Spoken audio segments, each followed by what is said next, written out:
Dun dun dun dun.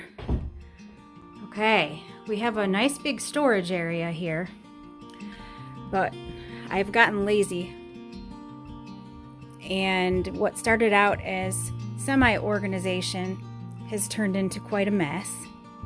My husband built these shelves here that are hanging from the wall, but for the most part we decided we're going to use some plastic shelving, some heavy-duty plastic shelving, so we can get all these things off the ground, and so that we can always have a way to move the shelves around if we want to, or if we need to move from this house, we would be able to take them with us. We do have some plastic shelving up right now, but it's all mismatched, and some of it is just too narrow to hold all of the items.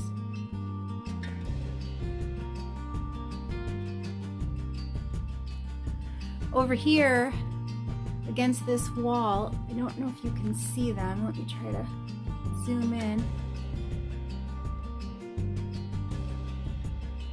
These are clips that we secured to the rafters with cable ties. We use them to hang the pieces of our boat cover in the summer.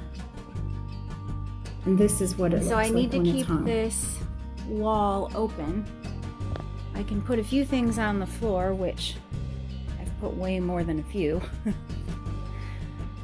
So I need to organize that, but keep that wall open. And then as I come around here, this is a shelf unit that's gotten way overpacked since Christmas time with packaging materials and boxes. I do like to save some of those because I can use them when I ship. Over here back at the door I came in, you can see a lot of our Christmas items are just piled. Now we usually store our Christmas items back in this room. We call it the bunker. It's underneath our front porch. It stays nice and cool and dry in here. And I'd like to utilize this space a lot more than I have. See, I even have some things behind the door here, some tall items. What I'd like to do is use this vertical space a little more, although we do need to use some plastic shelves like the ones we already have. We're just going to get more that are fairly narrow. I think they're 18 inches, and therefore we don't want to go any higher than 4 tiers because they will be unstable, and the only way to stabilize them would be to screw them into the cement wall, which is quite the task. So we're going to try to avoid that. We do have a deeper tiered shelf in the back here, and this was where all my Christmas items were. You can see I didn't put them back this year. What I did is I scooched apart these 2 shelving units to see if we could maybe put some of our tall items that lean against the wall over here from now on. And then one thing I need to solve is all of these files. These are like old taxes and receipts and house selling documents, things like that. These do not slide on the shelf very well. They end up getting stuck. So I had to buy some boxes that had smooth bottoms on them to store files. I've got all kinds of stuff back here. Now, I told you my father-in-law is going to help me with this project. He's actually excited about it because what he used to do for a living was called interior architecture and space planning. Basically, he designed commercial offices. He gave me some advice. He said, number 1, what you need to do is make room for yourself to move around. So take all of the big items that are in your pathway out of the room. Number 2, purge as you go. You don't want to move things 2, 3, 4 times just to find out that you were going to get rid of it anyway. So make sure you do all that first. Now, I've gotten rid of a lot of stuff over the last few months, but I'm sure that I can find more. And number 3 is to come up with a plan. Now, for my father-in-law, that means drawing out a sketch on paper. For me, that just means thinking through the different categories of items I have and where they would best be suited in the room.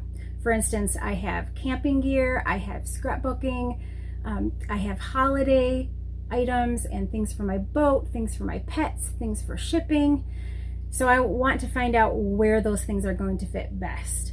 I will probably want to let it unfold and work with it a little bit rather than being stuck with a plan. But over a glass of wine tonight, we're going to see what damage we can do with the plan. Now, before we jump in, let me show you the items that I purchased to help with this project. First, I ordered a set of 4 filing boxes. I like them because they're plastic, so it will protect against water damage. And then you can see inside, these have a groove on all 4 sides. So you can use legal files or you can use letter size files. Perfect. I hope I don't have to order more. I hope 4 is enough.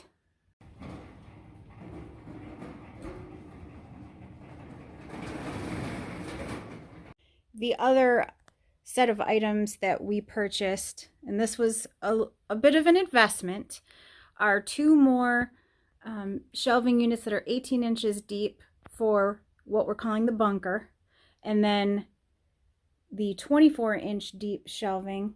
We've got 5 of those will be for the rest of the storage room.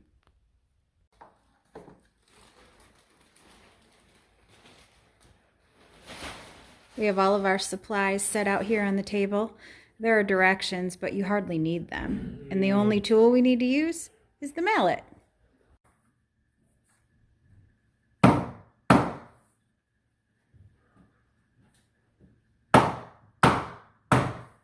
The last thing I purchased were these Sterilite latching boxes. I got them in 2 different sizes. One fits the 18-inch deep shelves and the other one fits the 24-inch deep shelves. But I really like these latching lids. They're easy to open. They're secure when they're closed. And I like that they're clear. That's really important for bins. Even though you may have them labeled, when they're clear, it makes it a lot easier to find things. And just because I bought new bins doesn't mean I'm going to throw away all my old ones. I'm just going to make do, put labels where I need to. These are an older version of Sterilite latching bins. They're a little larger than the ones I just purchased, and they fit a little more snug on the shelving, but it's okay because they still work. And though these ones aren't clear, they're obviously Christmas because they're red and green. Well, it's finally finished. The basement storage area is completely organized, and I wanted to share with you a few tips that were helpful to me as I went through this process. Number 1, buying new bins and shelving is great. Using old bins and shelving is also great. Just remember, when you go to the store, take your tape measure with you so that you can measure what's actually going to fit. Number 2, you can save a lot of space when you're organizing storage areas by going digital.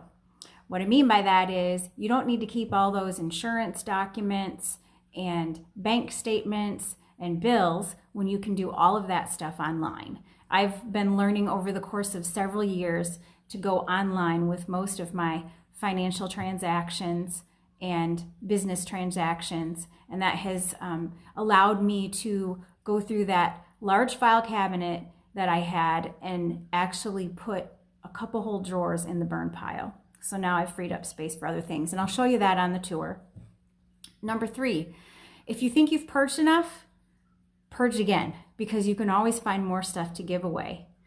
And number 4, when you're categorizing areas in a storage room, I found it helpful to put the items that I need to get to more often closer to the door, and the items that are more sentimental and archival that I'm not going to use that often, putting them further from the door.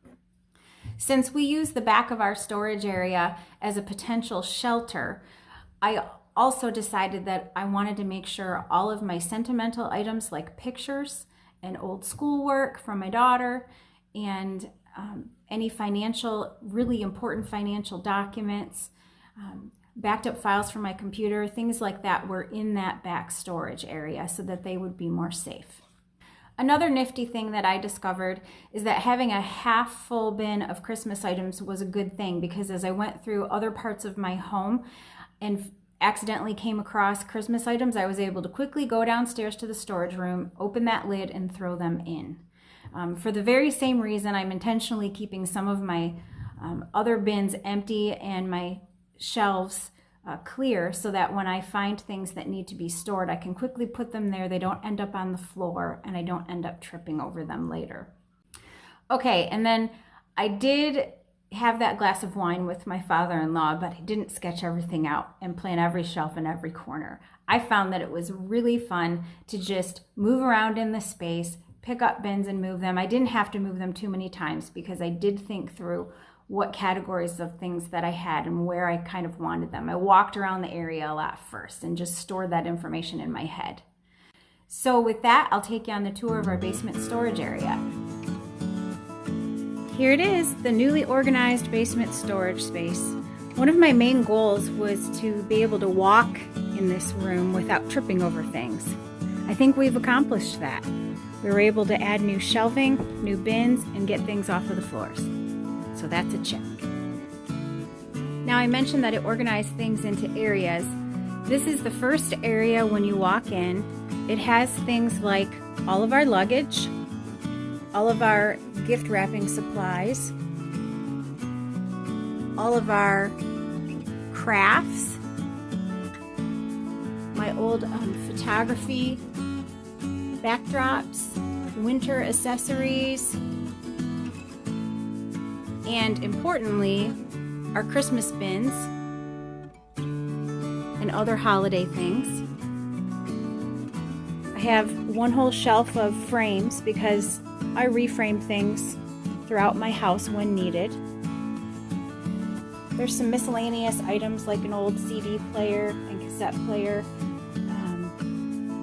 a toaster oven, some fans down here, a wheelchair, some hiking backpacks, a whole shelf and a half for our pets. You can see this is our utility room as well. It's okay to have some things on the floor as long as we can walk. And here's a little nifty area.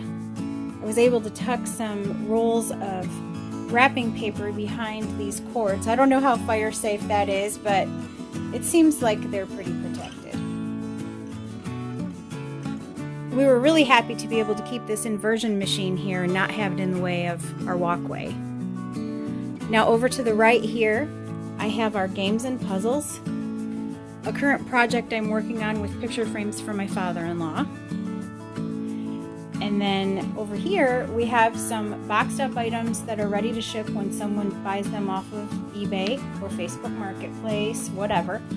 And a container with shipping supplies. So I have everything I need. I can just run down here and tape up a box, weigh it, measure it, and I even have a surface to work on. And then around the corner is all of my packaging materials. I did get rid of some boxes. And then here I moved this 4-drawer file cabinet from our old office, and like I said, I was able to free up a couple of drawers, so I was able to put office supplies in this top drawer and this second drawer. The only working files that I'm keeping for the home are some medical files and things that, I can't go digital on quite yet. And then some warranties and manuals.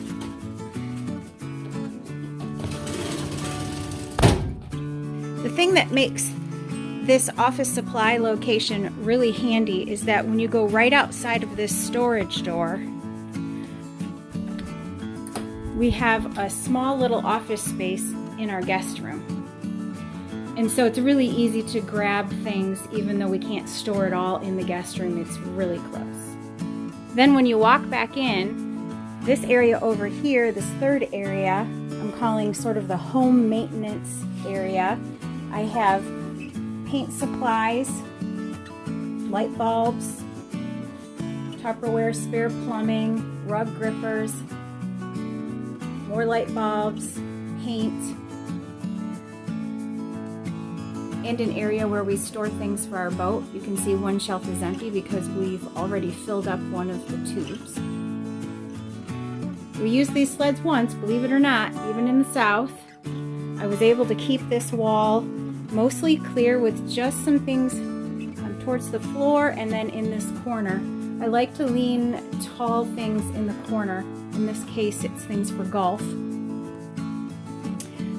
And then over here, the last area I'm calling the bunker. This is all hemmed in by cement, and you can see the corrugated roof is actually the underneath of our porch near our front door. We call this the bunker because if we ever need it as a shelter, it's the safest place in our home. And actually, we ended up having to use this recently for 2 tornado warnings. So for that reason, it got us thinking more about things we needed to have in here for such a time as we're holed up for a couple hours. So I have a couple beanbag chairs in here that my daughter's not using in her room anymore, a dog bed, our sleeping bags, pillows, and then down here, power outage supplies with extra water, paper towels, things like that. So if we needed to stay here for a while, we'd at least have some soft things to use. I'll show you a picture of when we had to do this recently.